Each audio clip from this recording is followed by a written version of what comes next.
پیغمبر علیه السلام مبارک فرمایي که یو سړی راولاړ سو تا ما ته وویل چې یاره دا پلانی سړی ستا شناخته دی ته ورته ووایه زما یو داسې کار په مانده دی دا کار راوکړي کار هم جایزه دی نو که ما د هغه سپارش وکړئ او د سپارش بعد و ما ته روپۍ راکړي د ابوداود حدیث دی پیغمبر علیه السلام مبارک فرمایي وایي دا د سود د دروازو څخه یوه دروازه تا خلاصه کړله د سود د دروازو څخه په یو دروازه باندې ته ننوتلې صحیح شو ومن یشفع شفاعة سیئة که چا د چا شفاعت وکړي سپارش وکړي او هغه سپارش چې دی هغه د ګناه ولو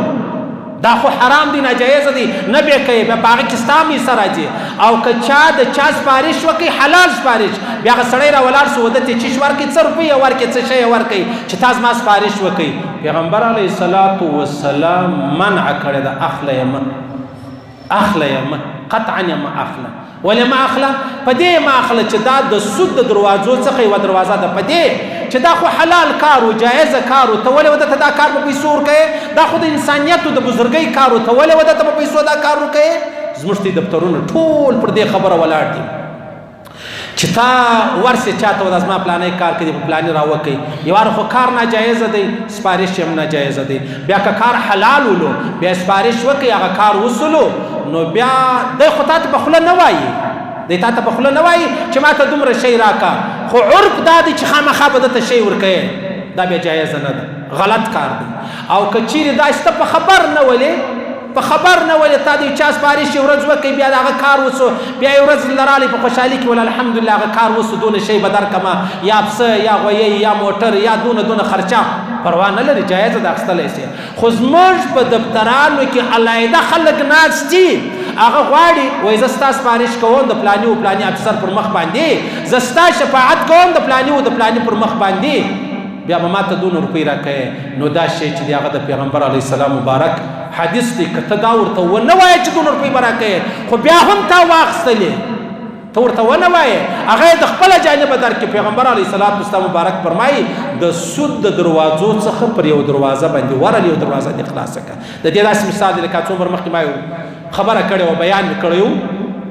ما ویلې دا چا چې پر چا پیسې باندې د چا پر چا پیسې باندې بیا چای به نسی ورسره کولی چای ورسره خوري ډوډۍ ورسره خوري دا د الله رسول فرمایي که تا و چاته قرض ورکړی دی پر دا قرض باندې نفع اخیستل دا سود دی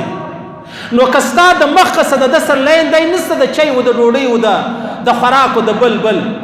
نسته خالي د قرضې د وجې چې وروره زه قرضه در کوم لکه یو سړی چې هوټل والا ته 1 لک روپۍ په پور ورکړي 1 لک روپۍ په پور در کوم به سهار مال راځم د لیمه ما ته چای راکوي ستا سره چای کوم دا چای حرامې دی زه راځم ستا سره ډوډۍ خورم دا ډوډۍ حرامه ده زه راځم ستا سره مطلب دا ستا موټر به ما ته کله راکوې تا په پور موټر ورکوي بیا دې ورته ویل دا موټر به کله ما ته راکوي دا حرام دی ناجایزه دی انم لایانم پریشان دي مولوي صاحب دا دې څنګه مسله بیان کړې و سړی کا مسله پر واوره ستاو د وخت تعلق دی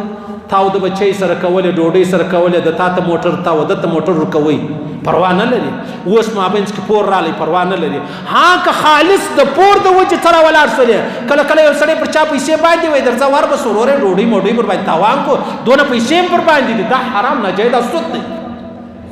زما دونه روپۍ پر باندې دي دا حرام دا ناجایز دا سود دی نو که ته ورلې په دا نیت چې زما پیسې پر باندې درځه چای به پر تاوان کو وروره پیسې خدای موتې نه دي چې ما در کړي دي هغه دغه مسله ده صحیح سلو نو دا هغه رقم که چا د چا سپارش وکړي او بیا هغه روپۍ ورکړي د الله رسول فرمایي اخله یې مه او که چا واخیستلې نو دا د سود د دروازو څخه یوه دروازه یې خلاصه کړله ها که نه خبر وي نه اتر وي نه ستا فکر نه ده فکر چې یو شی درکړم یو ورځ یو شی دلر راوړي بیا پروا نه لري هغه جایزه ده خیر الله دې ویل اورېدل قبول منظور وګرځوي الله دې خپل احکامات د جناب نبی کریم مبارک صلی الله علیه وسلم طریقې رانصیب کړي الله دې دې نور مستمر راکړي چې موږ مرو دا وایي لا اله الا الله